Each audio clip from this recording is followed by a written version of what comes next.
Did you bring half of Brooklyn? I think half of Brooklyn is here.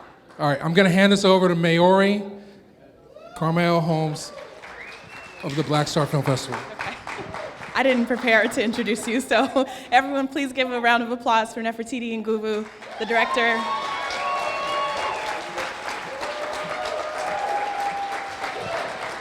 And I think I have the cast by first name. So CJ Lindsay, Hoji Fortuna, Kim Hill, Jackie Ito, and Aldo Slade.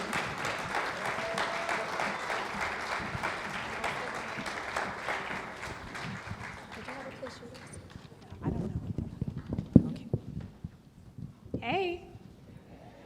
Thank you guys for coming out on a Tuesday night and for sticking around for the Q&A. Awesome to be in Philly. Thank you for rolling out the red carpet for us. Yeah.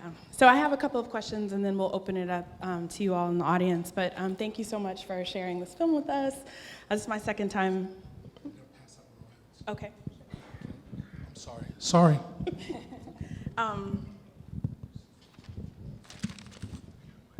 about that. So this is my second time seeing the film, and it was really lovely to get some of the clues and see some more of the filmmaking. Sometimes when you watch something for the first time, you're just trying to enjoy it, and then to see kind of what's happening was really great. Can you all briefly introduce yourselves and talk about how you came to participate in the film, like really, really briefly? I can't do brief. I'm not He's good at it. So it's going to be a long story. My name is Jackie Ito. I'm French African. I'm come from Burkina Faso and I live in Paris. Thank you. You guys know where it is? I actually got on the project by a common friend, Nefertiti and I. She read the script, she loved it, and she sent it to me. And I don't even think Nefertiti knew about it. She just sent me the script, and I basically tried to get hired on the project immediately when I read the, I told her any part I want to participate in it. And a few months later, I was in Brooklyn shooting for 9 days. 8 This days. incredible movie. I mean, every time I get to see it, I realize what a good movie it is. Really. I just want to congratulate you, and they told me to keep it short. So. Thank you. And mind you, this is somebody that's worked with Quentin Tarantino, so that speaks volumes to work with Miss Nefertiti Nguvu. My name is Kim Hill. I just want to say, and my castmates are already like, really? This city is very, very special to me. I went to college here. I'm an alum of University of the Arts. I won't tell you the year, but let's just say it's been a minute. And I used to work on South Street at Zog, Urban Gorilla. And Ishka Bibbles was my spot for Philly cheesesteaks. And it's really great to be, yes, I sure did lived at 12th and Locust. I lived on Rodman. Schubert Theater was the home for U Arts at the time. So yes, I'm getting it in because I feel like I'm back home. So this city was a true foundation for me realizing my art. Philly International hosted the dance building. So seriously, we would be in dance classes. Gamble and Huff would be banging on the floors because we had live accompaniment, and we were modern dancers, and we were stomping and jumping, and Teddy Pendergrass and Phyllis Hyman would be downstairs talking. You're forgetting the 76ers part. See, Negroes. I was a cheerleader for the Philadelphia 76ers. Yes, I was. So I have a lot of history here, and it feels really good to be here and to come back and share this film all these years later is just, it's wonderful. So thank you very much. And you'll have to go to my website for my bio because I don't have more time to talk. I just want to give up props to Philly. Thank you. My name is CJ Lindsay, and this one and I go back over 25 years. We went to an art camp together when we were 13, 14 years old. And you know, this was really special to me. I was Nefertiti's prom date, actually. Yes, he was. A fine one, too. It was stunning.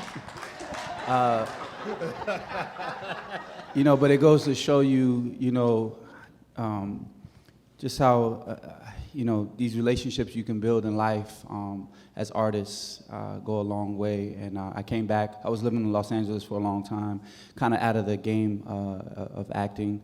And I came back to New York about 4 years ago, and Neff said, hey, listen, I'm doing this, my first feature film, and I want you to be a part of it. And, you know, I actually read for Fez to begin with, but I wasn't nearly as funny as Al's. But then as she gave me the script and I read Leal, I said, I really want to do this part.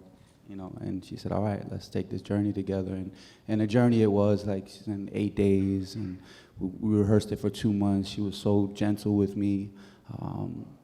Yeah, it was just my first feature film, and it was just a blessing to be a part of it. So, thank you again.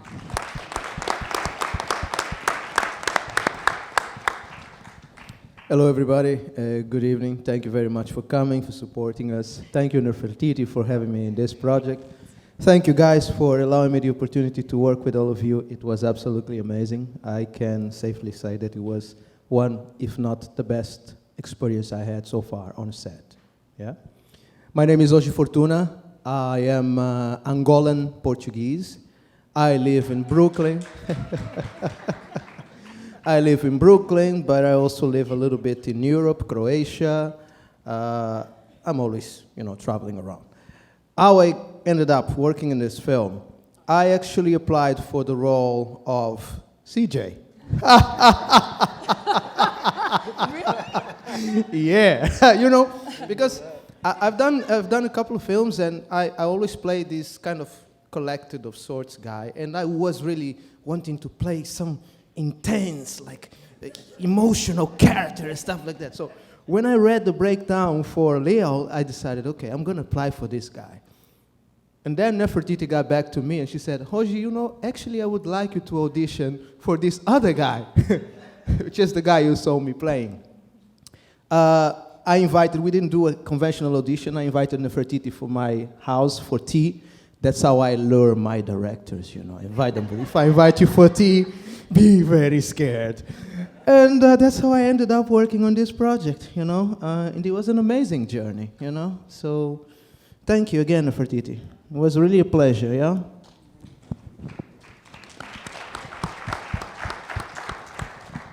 What's happening, good people? My name is Alzo Slade. I got into the film kind of by accident. Nefertiti just saw me hungry on the street and she threw me a biscuit, and she ain't been able to get rid of me since. But no, this is my first feature film as well, just like CJ. And I met Nefertiti at a lounge. Actually, it was her and Kim together, and through a mutual friend, she got my email address, and she asked if I'd ever acted and if I would come in and read for the part of Fez. She sent me the script, and she said, I just have to be the dude that talks trash at the brunch. And I was like, well, that's what I do anyway, so we're in business. And but you know, to Neff's credit, before I actually looked her up, because in Brooklyn, there's 25 people every 5 seconds that's shooting a film, either on VHS or iPhone or something. And I was like, I need to know if this gal is credible. So I looked her up, and I looked up the film, and she had the crowdsourcing page, the crowdfunding page, and I was like, this is legit, and I feel like I should be a part of this to raise my credibility. And so, and look, now I'm sitting on a panel in Philly. We on tour, baby, we on tour.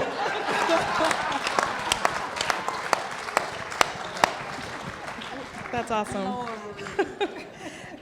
Neff, can you talk a little bit about your background? Did you go to film school, and you know how you came to be a filmmaker? We met in 2007 or 2007, yeah. When you guys are doing Black Lily Yeah. Film Festival. My short film, I Want You, played at Black Lily. I did go to film school. I went to school at the School of Visual Arts in New York City, but I took a long detour after that and just worked in other fields. My background before then is in poetry. It was like my first love was like writing poetry. When I was in film school, I was like living in Brooklyn, reading very bad poetry at poetry readings throughout Brooklyn, but people accepted it because I was like 17 and bright-eyed. So that's kind of how I came into, and after film school, I worked in theater for a bit. As I said, I lived in Brooklyn. I had rent to pay. I couldn't take like an unpaid internship like a lot of my classmates who were like interning for like MTV and all those things. So I had to get a real job, and I did, and I held down real jobs for a long time because I couldn't really see a path for myself to be able to make films. And then I realized that I needed to make that path myself, and I started to make shorts, and then this. This is the first. My mama starting off the claps. Who heckled me the entire film. So this is the first feature-length film. I know that you did a number of shorts before, and I know that it took a long time to make this happen. So can you talk about the length of time it took and the resources that it took and kind of, what that process was like? Yeah, it as they've already mentioned, we shot this film really quickly. We shot it in 8 days, and then after that, it took me 2 years to complete. It was a very long post-production process, primarily because of the resources. We had enough, from our Kickstarter campaign and the money that I invested from like my own savings, credit cards, and all that stuff, only got us through production, like pre-production and production.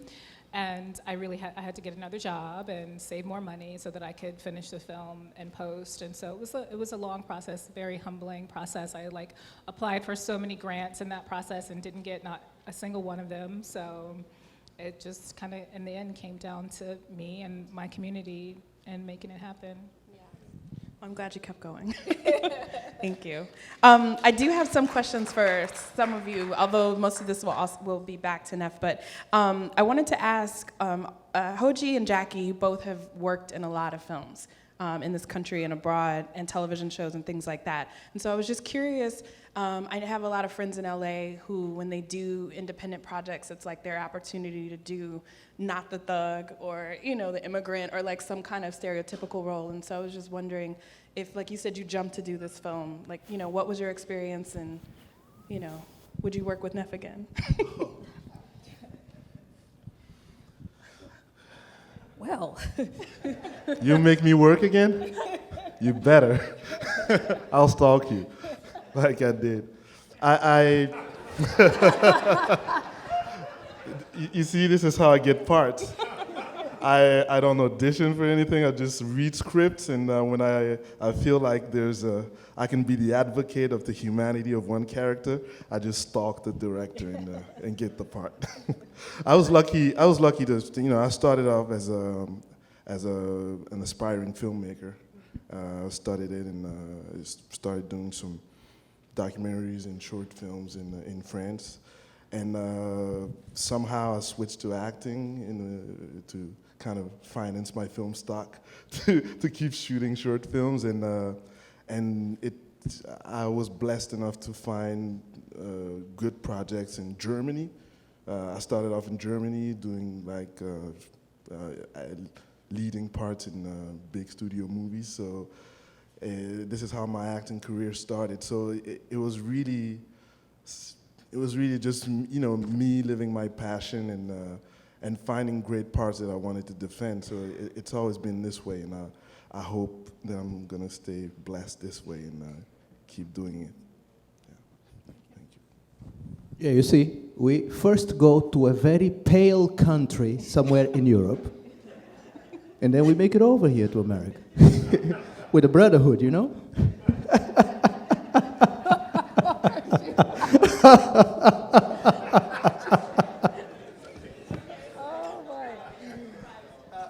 Well, what was the question again? I knew he was going to ask that. Just what was your experience like working on this as an independent film versus some of the bigger projects you may have worked on financially? I like working in independent film.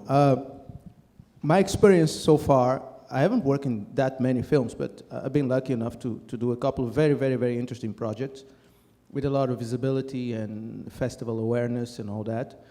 And that have been allowing me to play different characters, not to be typecast, which is one of the realities in the big studio industry. Once you play a character very well, you're normally going to play characters that are similar to that one. And I was talking to a friend of mine the other day, because a few years ago I did a film, a Congolese crime thriller called Viva Riva, in which I played the villain, and he was a terribly, very vicious kind of guy. And I was talking to my friend about my work, and then he said, so, yeah, now that you played that guy, they're going to be casting you for that from now on. And then I look back, and I actually realized that every single role I've been playing, it's different. Yeah. They're all entirely different, and that is something that it's normally possible unless you are a very well-known actor who can dictate the rules and say, okay, I want this role, I want that, and I want that, which is not my case. Or if you are working in the independent film industry, you know. And I would love to continue working on that industry also because the terms in which the stories are told are not necessarily stereotyped. This movie is not a stereotypical movie. You know, you will... you know, so... Yeah, that's my experience with independent filmmaking, and I really hope that Nefertiti invites me to work on their next movie. I'm going to invite her for tea soon. And Jackie, I didn't know about this filmmaking part. You also invited for tea. So everybody, in fact, is invited for tea for the audience, okay? Come to Brooklyn. Kim, I read that you had been an original vocalist in the Black Eyed Peas, and then you just talked about dancing at UArt. So, what are all the art forms that you do, and what are you working on now? And was this the first acting role for you, or how'd you come to this project in that way? The Black Eyed Peas did have a black girl. That would have been me, and I was with them. Really, I feel like we were the bastard children of kind of the last of that native tongue movement of hip-hop, and it was really an honor to spend those years with them traveling and being a part of that movement. And then I left, and it really went a whole different route, and that's when I really explored my work as an independent artist. And back then, if you didn't have a record deal, you just got a website and started putting out music. We weren't calling it independent. We didn't have a record deal. Or we had a record deal and we got dropped. But it really allowed me, and even moving into this platform of independent film work, they're very kindred spirits of really being able to be truly your authentic self and not, shucking and jiving on strings of corporate dollars that manipulate so much of the market and the art. And so that's actually where I met Neff, was in my music work. We became friends and supporters of one another. And and your other question, I'm sorry, I'm having a Hoji moment. No, I was just asking about all the different art forms that you practice and, Really, my passion is music. As a vocalist, though, your voice carries a lot of... not to get deep, it's just my voice is affected by a lot of my life and my writing. I'm really a songwriter that happens to sing.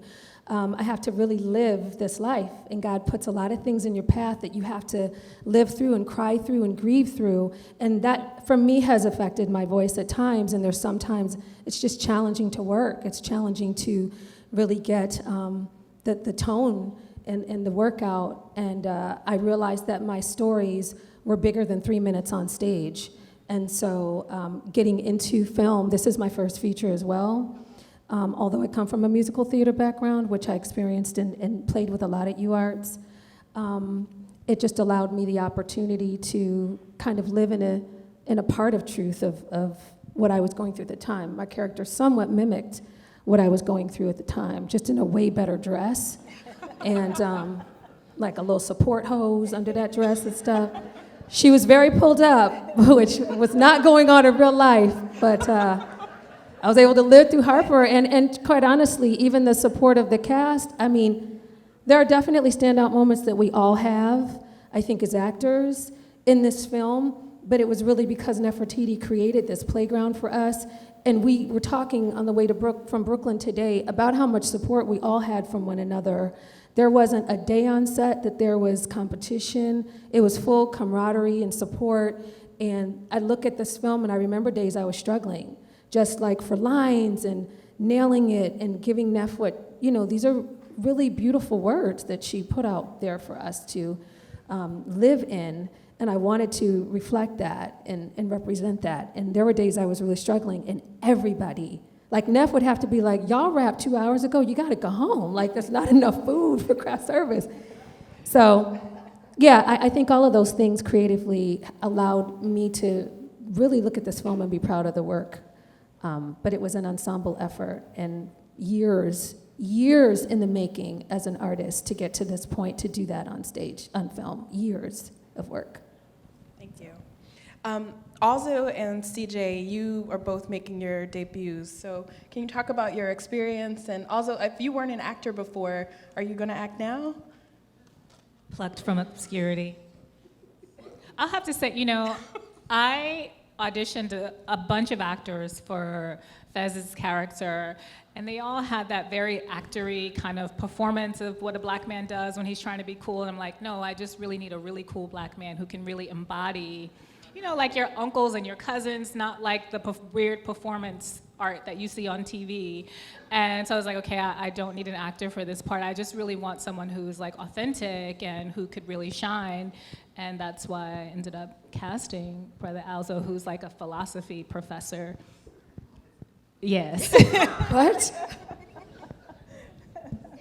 In fact, on our trip over here from Brooklyn today, we were not just talking about how Nefertiti got this amazing cast. We were talking about existentialism, to be or not to be, what's the meaning of life, Descartes and all that. So I stayed quiet because it got too deep.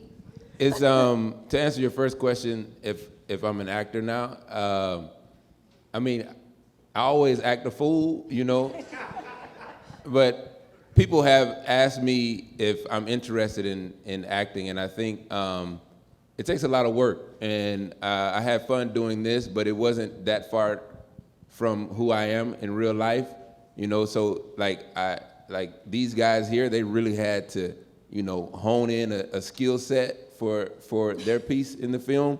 I don't think I had to do that so much. So, but if opportunities present themselves, I'm more than happy to accept them, because I find myself growing a lot through the experience, and I'm always one that loves to learn. Like, I find myself closer to God when I'm learning about myself, and so this was an opportunity that allowed me to do that. So if another opportunity presents itself in that way, I'm more than happy to accept it.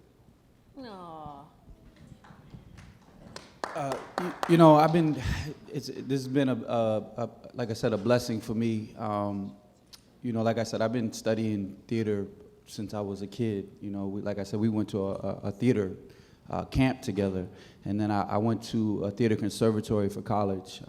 And after college, I worked for about 5 years regionally around the country doing theater. And then I went to LA, and I kind of got lost in this black hole, and I kind of lost my passion for the arts, and kind of put it on the back burner, and was kind of just living life. And then I came back to New York to recharge my batteries and just to spend time with my family. And there are no mistakes, that this project was happening, as soon as I came back. And, I just think about that line in the movie, that it was a soft place to land, and I felt protected. And I tell you that it has, definitely recharged my batteries. I'm so in love with this craft again, and pursuing it to the fullest again. So again, I'm just really thankful to this amazing opportunity. And now, a couple of years later, to see it, we've been, like you said, we're on tour now. We've been, It's played in LA, a couple times in New York, and every time I see it again, it just becomes more and more beautiful. I was really emotional tonight, and again, I just hope to continue this relationship. I hope we make a million more movies together. So. Thank you. I have a bunch of more questions, but we're going to open it up to the audience. So. Okay, we got one over here. I got a couple of real quick ones. First off, beautiful, very lyrical film, especially with AJ and Bradford's cinematography to it. Like the slow-mos and everything. So that was amazing. Thank you guys for coming. I know it's late on a Tuesday night, so thank you. Yes, thank you, everybody. This is like a stylist question. Dude who played Fez, can you run that brown sweater? Because I know I'm in the Phillies house, but I'm a Browns fan, and I gots to have it. So if you can tell me where I can get that brown sweater, that'd be cool. Our costume designers that brought that, Okay. Nisha Limley and Gary Pridgeon, they were really amazing. Yeah. Yeah. Well, that was my sweater, and since it's in the film and we on tour, I can't really wear it in public anymore. So if you want to make an offer for it after the panel discussion, we can talk about it. Oh, we can talk. Okay. Save that. Yeah. But lastly, I really think, are you planning to get this film subtitled and seen overseas? Because I really think it needs to have, French subtitles, Spanish subtitles, and be out there in the diaspora. So. Thank Yeah. you. We're working on French right now. Our lovely Jackie Ito Yes. is bringing us to Paris, and so we're working on our French exhibition right now. So soon it will be unfolding abroad and hopefully in other countries as well. Thank you. Yo, it was dope, super dope. I felt so much watching it. Like, I'm an actor here in Philly. My name is Carlo. Props to all of y'all, all around the board. And I know your poetry couldn't have been that fucking bad, because that was amazing. Like, the writing was crazy. I would like to hear more about the process that you guys went through with the rehearsal, because it was clear the rehearsal was in effect. You hear a lot of times about movies, you don't get the rehearsal you would like, and the rehearsal was the takes and things like that. You get the script for a long time maybe, and you work on your own, and then the rehearsals are the takes. But you saw these long takes that had a lot of, he was dealing with things. When they had this real long take between him and her, and he was dealing with things, and it wasn't like he was looking for lines, it was like he was really getting the process, and things were going on. And I don't really know why she hated you as bad. There was that one line was like, well, you're fucking your students. And other than that, though, it wasn't substantiated. It was just like, and you were saying everything thorough, so I was like, dang, what's wrong with her? But props to you. The love, you never get to see people, the corporate world or whatever. I'm saying white people don't care about black love and the way you got to deal with it, and the broad spectrum of it. I do get excited. I'm an actor. The broad spectrum of it, and the specificity of it, and the different complexions of it. So I just wanted to give you props on that, and I get to feel that and see that, and not even know that it's deficient in my life until I seen oh shit, that's my friends, that's me, that's something I've been through, that's something I talked about with my homie over rum at the bar. You know what I mean? Or I heard this dude talking about, and you never see it ever expressed up on that big thing. So props to you, but more about that rehearsal thing. Thank you, brother. You're coming on tour with Right, us. exactly. You're going to be, Our with hype us man, at every right. city. Yeah, I'd like to address that because, I touched on a little bit earlier, the rehearsal process. We work for 2 months, and a lot of times, Deidre, she was actually doing a show at the time, so I wasn't able to actually get a whole lot of rehearsal time with her. But this one here, we met at my place and we improv together. You know what I'm saying? She had me write stuff down. We Skyped together. You know what I mean? And so, it was a thorough rehearsal process. It was a thorough, finding of this person who lies inside of me, and bringing that out of me. And again, like I said, I had been out of the game for a little while, so it was like, she was pulling it out of me, you know what I mean? And over time, a lot of times I would, go to that angry place, and she was no. You know what I mean? No, we're not gonna go there. You know what I mean? We're gonna be, you know, I don't know if you kind of notice his character's kind of, you know, but that's not me. You know, my go-to place is, you know, 10. You know, but you know, he was composed, and you know, he was hurt, and you know, and she made me understand that, you know, that you don't have to yell and be angry to show that you're hurt. And that you're feeling something. So again, props to this woman right here for taking me there. Improv was like such a really great tool for CJ, and Kim and I like met for pizza one day, and I was like, I want you to come as Harper, come dressed as Harper, and come talk to me the whole time as Harper, because I really wanted them to like get the sense of their characters being like people and lived in, and not just like, here are my lines, here's my speech I'm giving. I just wanted them to really absorb and like take in and be able to be natural. So like, I need to have a conversation with you as Leal so you can understand like how he thinks and what's going on with him. And I feel like a lot of the thing with Zuri and Leal is like they had been in a relationship for so long, so everything was like chess for them. It's like they know exactly what to say to injure one another at the exact right moment. You know what I mean? And so it's just like, it was kind of like a process of being able to deeply understand not only who their characters were, but where they were in their relationships with, you know, the people that they're in scenes with. Okay, got one here. All right, hello. My name is Wilkin. Oh, sorry. My name is Wilkin Brutus. I'm with Oogie Woogie, a socially conscious hip-hop website here in Philadelphia. I've noticed a trend of multifaceted, multi-dimensional black characters now with the likes of Ava DuVernay, Issa Rae, Shonda Rhimes. What do you think, how are filmmakers and producers are going to sustain this level of multifaceted black characters now? Can we sustain that train?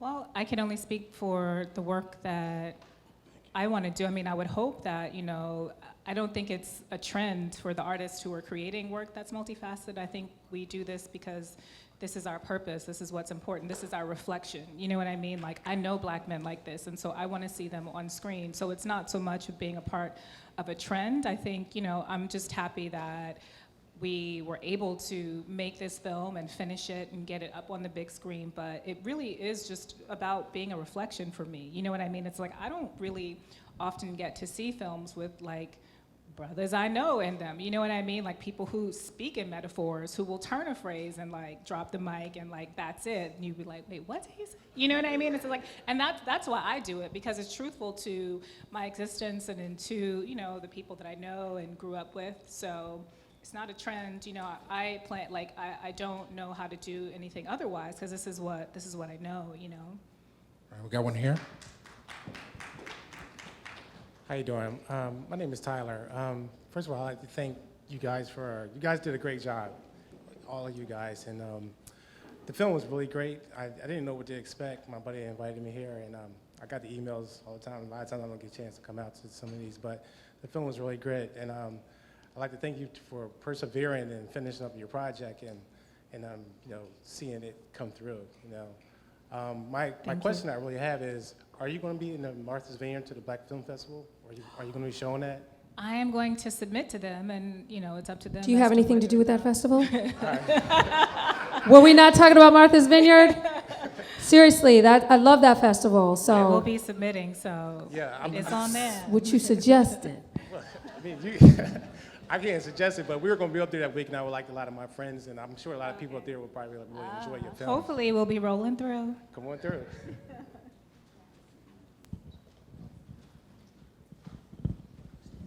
Okay, sure. Hi, my name's Lee. I'm with the Black Star Film Festival Board. The We film love was Black Star. amazing. Yeah, so first comment was just that for the first time, watching this film and seeing the way the male perspective was portrayed, and then also, you know, you think of that stereotype of the angry black female who never lets a man get a word in edgewise. Like, for me, just bottom line, I felt like I need to go home and apologize to my man, you know, for a couple of things. But, you know, I really appreciated that perspective, and it made me feel good about saying sorry, you know, to be honest. And then the other thing was about the themes in terms of the way the film was broken down, in terms of, you know, the acknowledgments and tactical maneuvers and things like that. Was that, I noticed that was like a recurring thing with the script. Did that happen in post-production, or did you have those ideas set out from the onset? That actually happened in post-production.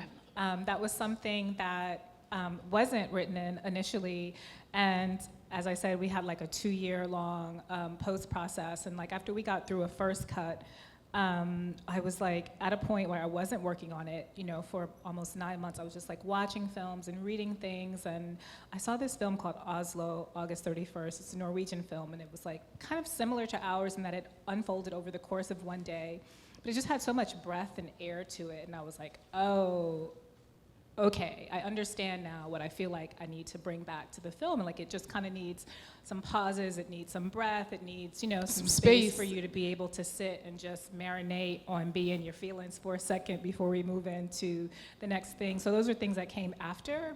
And it like some of them were just adjectives that I felt like describe what was happening. Some of the things were actual quotes from what was going to happen next in the scene.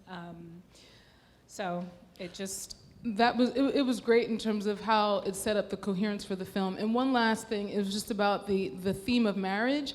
It seemed like that was a recurring thing as well. And I was wondering if there were some initial ideas or inspirations or just thoughts you had about marriage as a woman, as a director, that kind of were infused into the film, because it seemed to me like marriage is just kind of like a dying thing, except through the one character, and I can't remember his name, but who was cheating on his wife, that guy. He seemed to have at least some sense of commitment, but at the same time, it was confusing. Yeah, but I did appreciate it. I wasn't specifically thinking about marriage. I was just more so thinking about relationships that happen in your 30s, you know what I mean? And once you kind of get past the romanticism of like being 20-something and thinking that everything is gonna go your way, and then it's like you hit your 30s, and I know a lot of us are in very creative relationships. So I just really wanted to explore kind of like the truth of like what was happening in my life and the lives of my friends, and things that you really don't see often, because oftentimes in films there are these romantic fairy tales, which are great because I love to escape too, but I wanted to have a film that kind of really exemplified more of the reality and the grit and just kind of like the intimacy and the vulnerability and just like the real life choices that some folks have to make.